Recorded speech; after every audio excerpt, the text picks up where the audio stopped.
Hello friends, Apple mango Telugu ఛానల్కి స్వాగతం. పౌర్ణమి గురించి కొన్ని డీటెయిల్స్ అడిగారు కదండి. నేను వీడియో చేయకపోయినా విషయాలు అయితే నేను ఏ విధంగా చేసుకుంటాను అనేది నేను రేపు ఎల్లుండిలోగా చెప్తాను, పౌర్ణమికి ముందుగానే. ఇప్పుడైతే నేను సత్యనారాయణ స్వామి ప్రసాదం గోధుమ నూకతో చేసి చూపిస్తున్నానండి. ఆల్రెడీ లావుగా ఉండే గోధుమ రవ్వతో బెల్లంతో చూపించాను. ఇప్పుడు గోధుమ నూకతో పంచదారతో చూపిస్తున్నాను. ఇది నేను చేసుకునే విధానం. వచ్చిన వాళ్ళైతే వదిలేయండి, రాని వాళ్ళు చూడండి. ఎప్పుడులాగానే ఈ విషయం చెప్తున్నాను. కార్తీక సోమవారం ఏకాదశి రెండు కూడా ఒకే రోజు పడ్డాయండి. ఏకాదశి చేస్తాం అనుకునే వాళ్ళు ప్రసాదం చేసుకుంటారు. ఇప్పుడు నేను చూపించే ఈ ప్రసాదం కానీ ఆ లావుగా ఉండే గోధుమ రవ్వతో చేసుకునే ప్రసాదం కానీ చేసుకుంటారు. మార్నింగ్ స్వామివారికి చూపించి నైవేద్యంగా పెట్టుకొని రాత్రి పూజ అయిపోయిన తర్వాత అది తీసుకుంటారు. మర్నాడు ద్వాదశి భోజనం అంటే ముందు భోజనం కన్నా ముందు గుడికి వెళ్ళి అక్కడ దేవుడి దర్శనం దీపాలన్నీ పెట్టుకున్నాక పంతులు గారికి స్వయం పాకాలు అవి ఇచ్చుకుంటారు. మీకు దగ్గరలో మీకు అవైలబిలిటీ ఉంటేనే ఖచ్చితంగా ఇది చెయ్యాలని రూల్ అయితే దేవుడు ఏం పెట్టలేదండి, మన అవకాశాన్ని బట్టి. అది అయిపోయిన తర్వాత మనం వంట వండుకొని, అంటే మనం ఇంకా మార్నింగ్ టిఫిన్ చేయమన్నమాట. మార్నింగే ద్వాదశి భోజనం వండుకుంటాం. ఆ భోజనంలోని మన ఓపికని బట్టి మనం వండుకొని, నేను ఉసిరికాయ పచ్చడి చెప్పాను కదండి, ఉసిరికాయ పచ్చడి కూడా తింటారు. వీలుని బట్టేనండి ఇవన్నీ కూడాను.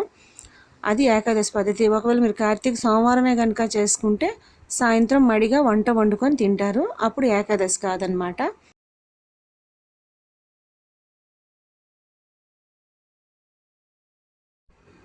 ఎవరు ఏది చేయాలనుకుంటే వాళ్ళు అది నిర్ణయించుకొని చేసుకోవాలన్నమాట. ఏదైనా సాయంత్రం చొక్క చూసి చేయాలి. ఏకాదశి రోజు అయితే మాత్రం అన్నం అనేది తినమన్నమాట. టిఫిన్ కూడా తినము, కేవలం ఈ ప్రసాదాన్ని తీసుకుంటాం. ఆకలికి ఉండలేని వాళ్ళు, నీరసంగా ఉన్న వాళ్ళు, పిల్లలు, ప్రెగ్నెంట్ లేడీస్, ముసలి వాళ్ళు ఎవరైనా కానీ ఉండలేమనుకునే వాళ్ళు మానేయండి. ఉంటాము అనుకునే వాళ్ళు కూడా ఇటు ఉపవాసము చెయ్యాలి, అటు ఆకలితో ఉండలేమనే వాళ్ళు మధ్యలో పండో కాయో కొబ్బరి నీళ్ళు ఏవో తాగొచ్చండి. నేను ఇప్పుడు చెప్పినవన్నీ మీరు ఖచ్చితంగా పాటించాలని నేనైతే చెప్పడం లేదండి. నన్ను చాలామంది అడుగుతున్నారు కనుక నేను ఏ విధంగా చేసుకుంటాననేది ఇక్కడ చెబుతున్నాను.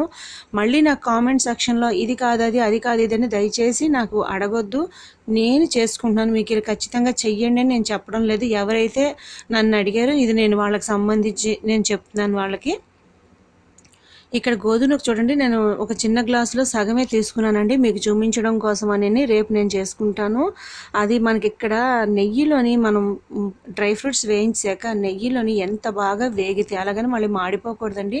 చక్కగా ఒక మంచి స్మెల్ వస్తుందన్నమాట. అంతవరకు వేయించాలి, పచ్చి ఉండిపోకూడదు. చాలా బాగా వేయిస్తేనే ప్రసాదం మనకు చాలా బాగుంటుంది. ఇంకో విషయం, పాలల్లో ఎవరైనా ఉడికిస్తారేమో, పాలల్లో ఉడికిస్తే అది ఉడకదండి, బాగా రాదు. సో ఫస్ట్ వాటర్లో ఉడికించిన తర్వాత లాస్ట్లో పాలు యాడ్ చేస్తాను. నేను ఇలా చేస్తాను. లేదు, ఇంకో పద్ధతి కూడా ఉందండి. పాలు నీళ్లు కలిపి కూడా మీరు ఉంచుకొని నూక వేసి చేసుకోవచ్చు. నేనైతే ముందు నీళ్లతో ఉడికించి లాస్ట్లో పాలు యాడ్ చేస్తాను. ఇక్కడ ఓపిక పడి మనం అక్కడే ఉండి కలుపుతూ ఉండాలి. ఎందుకంటే ప్రసాదం అనేటప్పుడు మనకి అడుగంటకూడదు కనుక, పొంగిపోకూడదు కూడాను. మూత పెడితే ఆటోమేటిక్గా పొంగిపోతుంది. అందుకని ఇక్కడే ఉండి మనం చేసుకోవాలి. ఇత్తడి గిన్నె చేయాలని లేదండి, మందపాటిది ఏదైనా రోజు వాడుకొని, అంటే మనం ఉల్లిపాయలు మసాలాలు వేయకుండా ఉన్న గిన్నెలు ఏవైనా సరే ఉంటే దాంట్లో చేసుకోవచ్చు. ఇక్కడ గోధుమ రవ్వ అర గ్లాస్ తీసుకున్నానండి. దానికి నీళ్లు నేను 2 గ్లాసుల నీళ్లు తీసుకున్నాను. అంటే 3 వంతులు ఎక్స్ట్రా నీళ్లు పోసాను, 3 వంతుల పాలు పోసానండి. అంటే నీళ్లు ఒక గ్లాసులో ఇంచుమించు 1 గ్లాస్ పాలు పోసాను అనమాట. ఎందుకంటే మనకి తక్కువ నీళ్లు పోస్తే ఉప్మాలా అయిపోతుంది, ఎక్కువ నీళ్లు పోస్తే బాగా ఉడికి టేస్ట్ ఉంటుంది. ఏలకపండు పంచదార మిక్సీ కొట్టి అర గ్లాస్ వేసాను, అర గ్లాస్ పంచదార వేసుకుంటున్నాను. మీకు ఇంకా క్లియర్గా నేను చెప్పడం లేదు, ఎందుకంటే సబ్ టైటిల్స్తో అర్థమవుతుంది, ప్లస్ ఈ ప్రసాదం అందరికీ తెలుసు కూడాను. ఇంకో విషయం అండి, నేను రేపు పెట్టబోయే స్పెషల్ వీడియోకి సాంగ్ కోసం అడిగితే ఎక్కువగా గరుడ గమన వచ్చింది కనుక సో నేను ఆ పాటే పాడుతున్నాను. చాలామంది నారాయణ స్తోత్రం అడిగారు.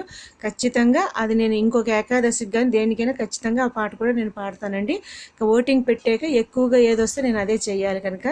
ఇంకా మనం ఉడికిపోయిందండి ప్రసాదం. ఉడికిపోయిన తర్వాత కట్టేస్తాం అనేటప్పుడు అప్పుడు మనం నెయ్యి 1 స్పూన్ వేసి ఈ వేయించిన డ్రై ఫ్రూట్స్ వేసి కట్టేస్తే మనకేంటంటే ఆ నెయ్యి చక్కగా బాగుంటుంది అనమాట. మనం ఉడుకుతున్నప్పుడు ఎంత నెయ్యి వేసినా కానీ అది అందులో కలిసిపోయి మనకేం అనిపించదు, కానీ ఇలా వేస్తే బాగుంటుంది. కట్టేటప్పుడు మీకు చాలా లూజ్గా కనిపిస్తుంది. ఒక అరగంట కల్లా ఇప్పుడు మీకు చూపించాను చూడండి, ఇలా ఉంటుంది ప్రసాదం, చాలా బాగుంటుంది. స్వామివారికి నైవేద్యం పెట్టిన వెంటనే గిన్నెలోంచి మార్చుకోండి. ఇత్తడి గిన్నెలో ఎప్పుడు ఉంచినా కూడాను టేస్ట్ పాడైపోతుంది. స్వామివారికి నైవేద్యం పెట్టుకున్న వెంటనే గిన్నెలో మార్చుకోండి. మీకు ఈ వీడియో నచ్చితే లైక్ చేయండి, మీ ఫ్రెండ్స్కి షేర్ చేయండి. పౌర్ణమికి సంబంధించి కూడా స్పెషల్గా చెప్తానండి.